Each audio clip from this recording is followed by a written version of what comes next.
السلام عليكم ورحمة الله وبركاته. صوتي يا البشرى الإسلامية inawaletea kwenu bayana al-Imam al-Mahdi Nasr Muhammad al-Yamani. Anasomea kwenu mmoja katika maansar wake kwa Allah. Bayana kwa tarehe 28 Ramadhan 1444 Hijria, sawasawa na tarehe 19 mwezi wa 4 2023, wakati saa 6 na dakika 42 usiku kulingana na takwimu rasmi ya Qura. Bayana kwa inwani قرار الفيتو لقرار بايدن وإعلان أوميكرون XX لاج قارعة عالمية. uamuzi wa vito juu ya uamuzi wa Biden na tangazo la Omicron XX lag ni janga la kimataifa. Kwa jina la Mwenyezi Mungu mwingi wa rehema, mwingi wa huruma. Na swala na salam za Mwenyezi Mungu ziwashukie mitume wote wa Mwenyezi Mungu na makhalifa wake wateule na waliowafuata kwa wema mpaka siku ya Kiyama. Kisha baada ya hayo, mwisho za masiku ya mwezi mtukufu wa Ramadhani iliyobarikiwa kwa Waislamu wote kwa Mola wa walimwengu wote, amesema Allah Ta'ala: فلما جاء سليمان قال أتمدونني بمال فما آتاني الله خير مما آتاكم بل أنتم بهديتكم تفرحون ارجع إليهم فلنأتينهم بجنود لا قبل لهم بها ولنخرجنهم منها أذلة وهم صاغرون قال يا أيها الملأ أيكم يأتني بعرشها قبل أن يأتني مسلمين. صدق الله العظيم. سورة النمل. Hizo ni aya mbili zinazofuatana. Basi ni nini kilichobadilisha mantiki ya Suleiman katika aya mbili zinazofuatana, pamoja na kwamba kuna tofauti ya wakati baina yake ya siku chache? Na tutakukamilishieni hadithi kwa haki baada ya kurejea kiongozi wa msafara mkubwa wa zawadi kwa watu wake kwa jibu la nabii wa Mwenyezi Mungu Suleiman: arji' ilayhim falanatiyannahum bijunudin la qibala lahum biha walanakhrijannahum minha adilla wa hum saghirun. Sadaqa Allahu al-azim. Al-Naml. Mjumbe aliporudi kwa watu wake kwa jibu la nabii wa Mwenyezi Mungu Suleiman, hapa watu wa ufalme wenye mamlaka na wenye ushujaa walikasirishwa na majibu ya Suleiman. Kwa hivyo waliona kuwa ni matusi kwao na fedheha kubwa, na wao ni ufalme mkubwa na si wanyonge. Bali zaidi ya hayo, wakampelekea zawadi. Hata kama angeikataa, walitaraji atasema vyema, kuwaita kwa hikma na mahubiri mazuri.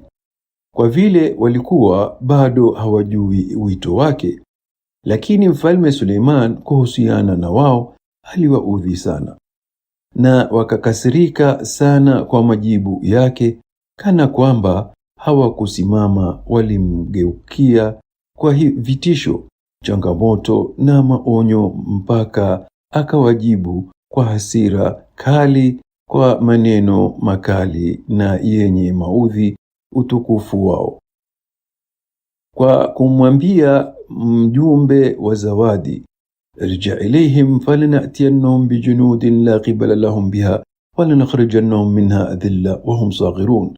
Sadaqa Allahu al-azim. Surat An-Naml. Kwa hiyo watu wa Malkia walikasirika sana na kusema: hapana, hapana, hapana, hakuna unyonge kutoka kwetu. Badala yake tutapigana na mfalme Suleiman kwa nguvu zetu zote na ujasiri wetu wote. Lakini Malkia mwenye busara na mvumilivu akasema: nakuombeni mtekeleze yale tuliyofikiana. Ikiwa zawadi yetu itarudishwa kwetu, ni kuslimu pamoja na Suleiman kwa Mola mlezi wa ulimwengu wote, kwa sababu Uislamu wetu si kwa Suleiman mpaka tufitinike na jibu lake, bali Uislamu wetu ni wa Mwenyezi Mungu aliyetuumba na kuumba jua na mwezi.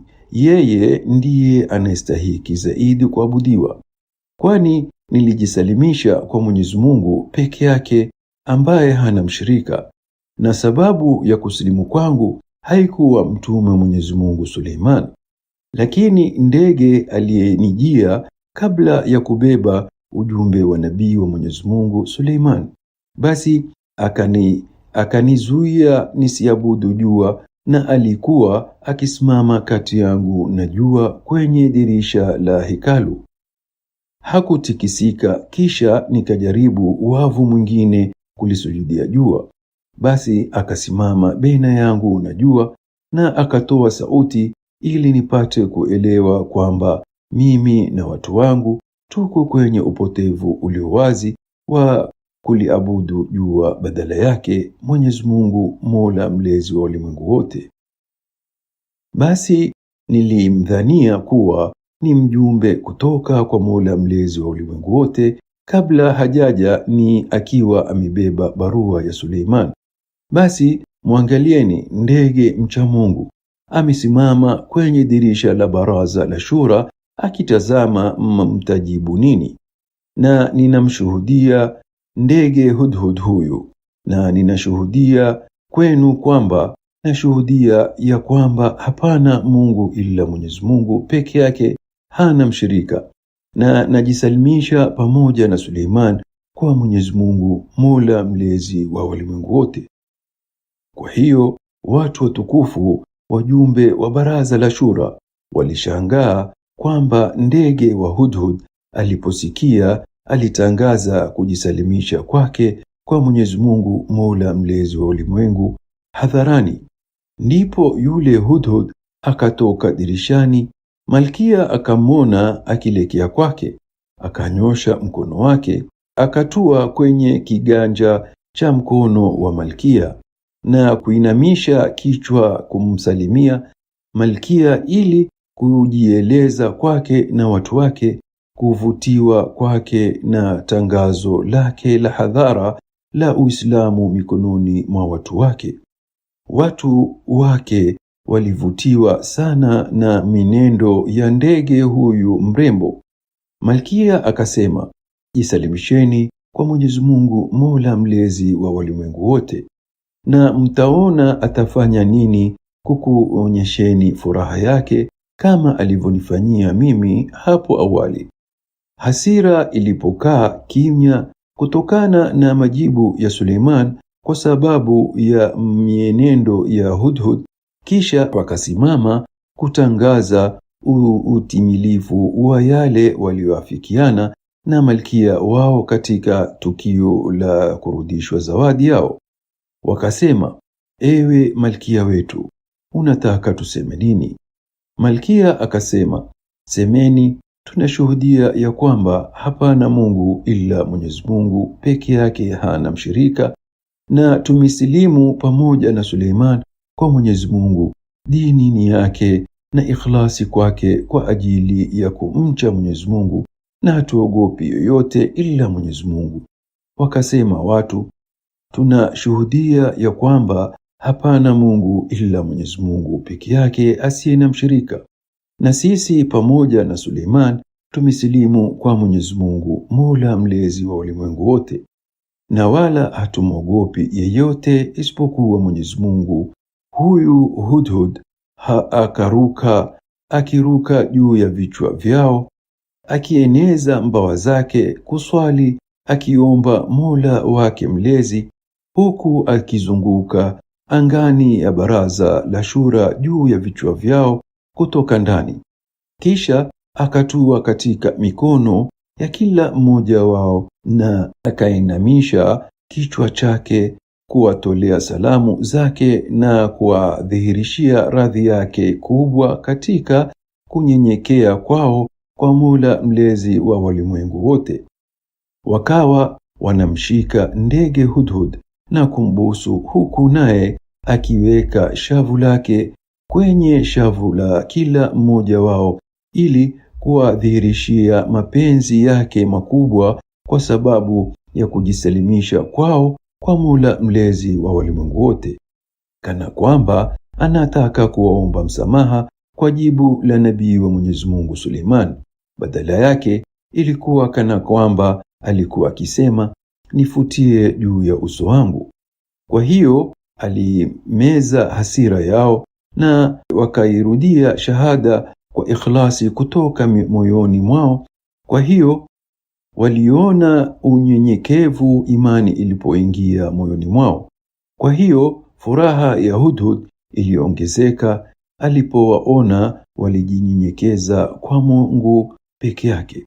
Kwa hivyo ndege wa Hudhud alizunguka katika anga la Baraza la Shura, ndani ya Baraza la Shura, akieneza mbawa zake na kutoa sauti za kupendeza kuonesha kwa kuongezeka kwa furaha yake. Kwa kuwa aliwadharau hapo kabla kwa sababu ya kuliabudu jua badala ya Mwenyezi Mungu, basi msisahau aliyosema Hudhud kabla: wajadtuha wa qaumuha yasjuduna lishamsi min dunillah وزين لهم الشيطان أعمالهم فصدهم عن السبيل فهم لا يهتدون ألا يسجدون لله الذي يخرج الخبأ في السماوات والأرض ويعلم ما تخفون وما تعلنون الله لا إله إلا هو رب العرش العظيم صدق الله العظيم. Sura An-Naml. Na baada ya Hudhud kumaliza kuswali kwa Mwenyezi Mungu katika mbingu ya Baraza la Shura juu ya vichwa vyao, kisha akatua mikononi mwa Malkia ili kumwaga, na akainamisha kichwa chake katikati ya mikono yake.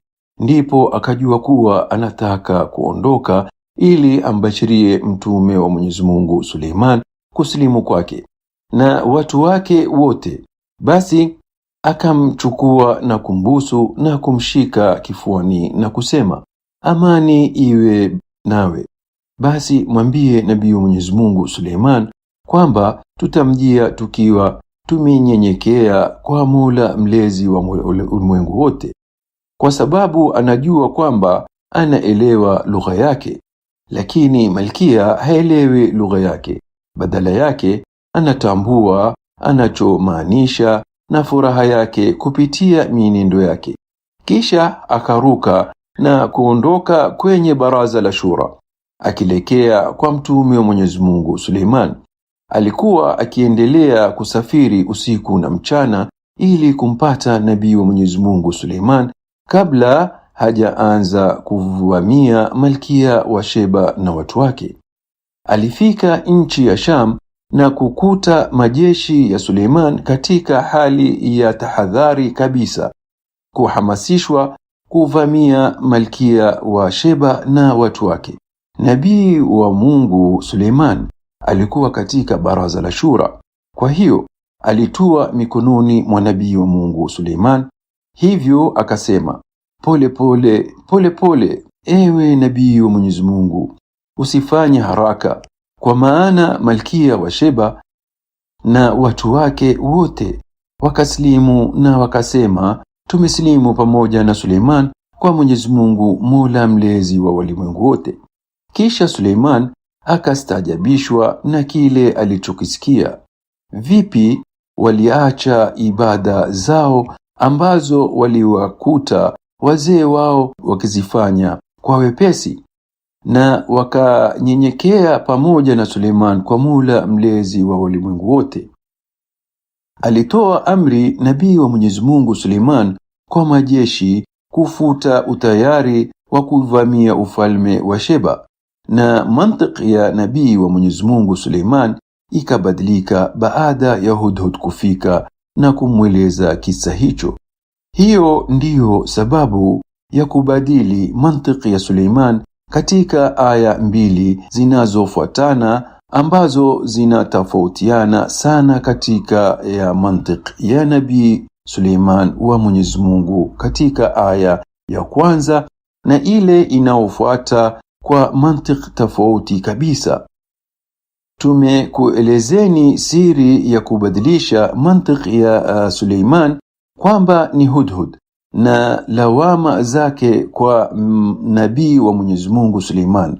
Kwa hiyo pelelezeni aya mbili zinazofuatana ili upate kuelewa habari kutoka katika ulimi wa nabii wa Mungu Suleiman, akisema Allah Ta'ala, ارجع إليهم فلنأتينهم بجنود لا قبل لهم بها ولنخرجنهم منها أذلة وهم صاغرون. قال يا أيها الملأ أيكم يأتني بعرشها قبل أن يأتني مسلمين. صدق الله العظيم. Sura An-Naml.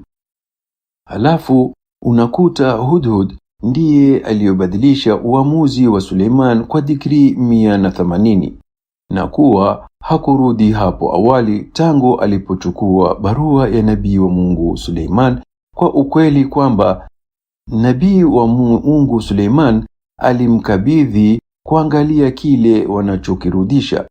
Ukweli kwamba nabii wa Mwenyezi Mungu Suleiman alielezwa na Hudhud kutoka katika utawala wa Malkia wa Sheba kwamba alipewa kila kitu, na akaeleza majeshi yake yaliyofunzwa, yaliyopigiliwa na alama yale yenye nguvu katika zana za kijeshi, na farasi walio na alama na ndovu wa kupigana waliofunzwa.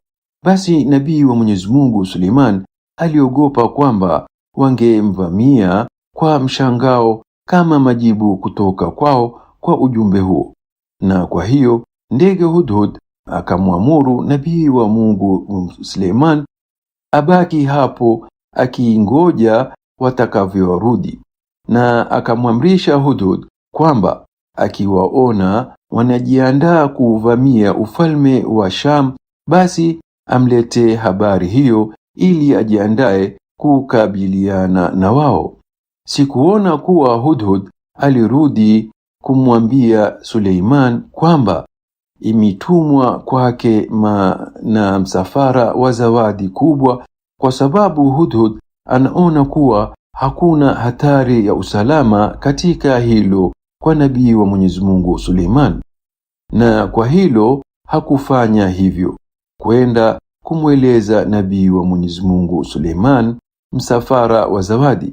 Kwa hakika mimi naona kwamba alibaki katika ufalme wa Saba na hakurejea kwa mtume wa Mwenyezi Mungu Suleiman ila baada ya bishara ya kuslimu kwake malkia na watu wake wote. Hiyo ndiyo sababu ya kubadilisha sauti ya utayarifu wa vita kwa ajili ya uamuzi wa ufalme wa Sabae wa Sheba hadi kumngojea na watu wake kujia kama wageni watukufu wa Kiislamu, kusadikisha kauli ya Allah Ta'ala, irji' ilayhim falanatiyannahum bijunudin la qibala lahum biha ولنخرجنهم منها أذلة وهم صاغرون. قال يا أيها الملأ أيكم يأتني بعرشها قبل أن يأتوني مسلمين. صدق الله العظيم. Sura An-Naml. Kisha nabii wa Mwenyezi Mungu Suleiman akamtandazia malkia zulia kwa behewa lililotengenezwa kwa chupa za glasi ya almasi, nzuri zaidi, bora kuliko yale ambao Mungu alikuwa amewapa. Lakini mwendo ule wa nabii wa Mwenyezi Mungu Suleiman ulimfanya malkia ashangilie uzuri wa zulia la jumba hilo liliopambwa na chupa, na kwa ukali wa mwanga wa jua ndani yake, kwani alidhani ni maji ambao yanaakisi jua kwa sababu imenyoka kama kioo. Na hiyo ni kwa sababu Hudhud alimkasirisha nabii wa Mwenyezi Mungu Suleiman kwa kueleza ukubwa wa kiti chake cha enzi. Anakusudia ni kikubwa kuliko kiti cha Suleiman, mpaka pindi kilipoletwa kiti cha enzi akakuta si chochote ila dhahabu safi zaidi ya kuwa imefunikwa kwa almasi. Basi ilikuwa ya fahari na uzuri kama uzuri wa ndama wa Samiri uliowastajabisha wana wa Israeli, na ni katika pambo yao kile ambacho Mungu aliumba. Na Mwenyezi Mungu hakuwapa elimu wana wa Israeli kwa vitu vya almasi, na alimpa As-Samiri kwa ujuzi wake, kama vile Qarun alivyozungukia elimu ya kuchimba dhahabu na almasi. Alizunguka As-Samiri kwa elimu yake kama jaribio kwao, basi akawafanyia ndama wakati wa kutokuwepo nabii wa Mwenyezi Mungu Musa na mashahidi wa kuona. Ndiyo maana As-Samiri aliwatengenezea ndama ambaye hawakuwa wamewahi kuona mfano wa uzuri wake kabisa. Akasema As-Samiri, huyu ndiye Mungu wenu na Mungu wa Musa, ili niwachunguzie kubaini kile ambacho ndama alitengenezwa. Je, ni pambo gani alilotengeneza? Kwa hiyo, kwa kuwa dhahabu na fedha kushikana ikipata baridi, isipokuwa kwa kioo, ikiwa imepashwa moto na kisha kugusiwa kwenye baridi, basi hupasuka vipande vidogo. Na kwa ajili hiyo nabii wa Mungu Musa alisema, انظر إلى إلهك الذي ظلت عليه عاكفا لنحرقنه ثم لننسفنه في اليم نسفا إنما إلهكم الله الذي لا إله إلا هو وسع كل شيء علما صدق الله العظيم. Sura Taha. Na tunarejea katika kisa cha nabii wa Mwenyezi Mungu Suleiman, rehma na amani zimshukie, na tutatazama hikma yake ya kukileta kiti cha enzi. Je, malkia ataongoka na hilo litamzidisha imani, au malkia atafitinika hivyo adhani kuwa yeye ni mchawi anayemwazia kiti chake cha enzi? Basi atajua kuwa yeye ni miongoni mwa wasioongoka. Hivyo wanakanusha miujiza ya ajabu ya uweza wa Mwenyezi Mungu juu ya ukweli halisi ambao Mwenyezi Mungu anawaunga mkono manabii kuthibitisha kwa wito wao. Lakini nabii wa Mwenyezi Mungu Suleiman alijua kwamba malkia yeye ni miongoni mwa walioongoka kwa Mola wa mlezi aliposema ni kama ndicho, kwa kupepesa jicho lake, ili ajue kwamba yeye anajua kwamba ndicho kiti chake cha enzi. Kililetwa na uwezo wa ajabu kutoka kwa Mungu. Lakini mwanamke huyu hataki kuwapotosha watu wake, kwa hiyo wanageuka kwa migongo yao na kusema, haya si chochote ila ni uchawi uliodhahiri. Basi akaahirisha kuwaambia watu wake kuwa ndicho mpaka warudi na wasipate kiti cha malkia katika baraza la shura. Ijapokuwa baraza limejengwa, milango imefungwa na humo ndani ni walinzi karibu na milango. Wakati hawatokipata, wanaporudi wanajua kuwa ndicho kile walikikuona kwa nabii wa Mungu Suleiman.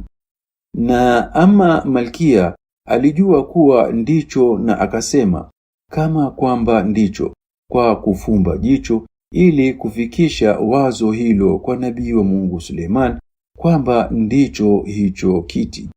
Na kwa sababu hiyo nabii wa Mungu Suleiman alijua kuwa malkia wa Sheba Mungu amempa elimu, basi wao ni wenye kuongoka. Ndiyo sababu ulishuhudia kupatikana kwa hikma katika nafsi ya nabii wa Mungu Suleiman na idhini yake kwa kusema ndani yake mwenyewe baada ishara na kufumba jicho kwamba hicho ndicho, na kwa hivyo mulipata kukiri katika roho ya nabii wa Mungu Suleiman kwa kugundua kuwa Mungu alimpa ujuzi juu ya ujuzi wa ukuu na nguvu ya Mungu. Akasema Allah Ta'ala, falamma ja'at qila hakadha arshiki qalat ka'annahu huwa wa utina al-ilma min qabliha wa kunna muslimin. Sura An-Naml. Na alijua kwa sababu iliambatana maneno yake na kufumba jicho lake, ili nabii wa Mungu Suleiman ajue kuwa ndicho hicho, lakini badala yake hakutaka watu wake wajaribiwe mpaka warudi ndio iwabainikie. Na kwa sababu hii ushuhuda ulimjia kutoka kwa Suleiman kwamba Mungu alimpa mwongozo wa kumjua Mungu juu ya Mola wake na kuwa mmoja wa waumini, hata kama nabii wa Mungu Suleiman hajamfundisha kitu, bali alijua kwamba Mungu alimfundisha jambo hilo na aliliona hajamjia. Na kwa ajili hiyo nabii wa Mungu Suleiman alisema, hakika Mungu amempa elimu kabla yake na tulikuwa Waislamu kabla yake. Kwa kauli ya jumla, jukumu kubwa katika uongofu wa Malkia wa Sheba na watu wake ni hikma ya ndege ambaye ni mu'min mwenye busara. Yeye ndiye aliyemlekeza kumjua Mungu na ndiye aliyonyonya hasira za watu wake kwa majibu ya mtume wa Mwenyezi Mungu Suleiman alivyomwambia mjumbe wa zawadi, irja ilayhim falanatiyannahum bijunudin la qibala lahum biha wa lanukhrijannahum minna adhilla wa hum saghirun. Sadaqa Allahu al-azim. Sura An-Naml. Na swala na salam zimshukie juu ya Hudhud aliyemwamini Mwenyezi Mungu, Mola mlezi wa ulimwengu wote na mwokozi wa dini yake, na sala zake na maombi yake ni kwa ajili ya Mwenyezi Mungu, Mola mlezi wa ulimwengu wote. Kusadikisha kauli ya Allah Ta'ala, awalam yarau ila at-tayri fawqahum saffatin wa yaqbidun ma yumsikuhunna illa ar-rahman innahu bikulli shay'in basir. Sura Al-Mulk. Na kusadikisha kauli ya Allah Ta'ala, alam tara anna Allah yusabbihu lahu man fi as-samawati wal-ard wat-tayri saffatin kullun qad alima salatahu wa tasbihahu wallahu alimun bima yaf'alun. Sadaqa Allahu al-azim. Sura An-Nur. Enye jumuiya ya Waislamu, jilindeni na askari wakali wa COVID-19 kwa taarifa tuliyoandika kwa tarehe 26 Ramadhani ya mwaka 1441, ambayo inwani yake ni virusi ya korona na bayana ya uamuzi wala sio mchezo, na pia ponyo walio na adhabu ya COVID-19. Basi muombeni Mwenyezi Mungu kwa ikhlasi, kwa unyovu wa nyoyo zenu, na aminini Mwenyezi Mungu anakuaminini. Basi msifanye mzaha, kwani Mwenyezi Mungu atakuandamani na yale mliokuwa mkiyatenda kukejeli.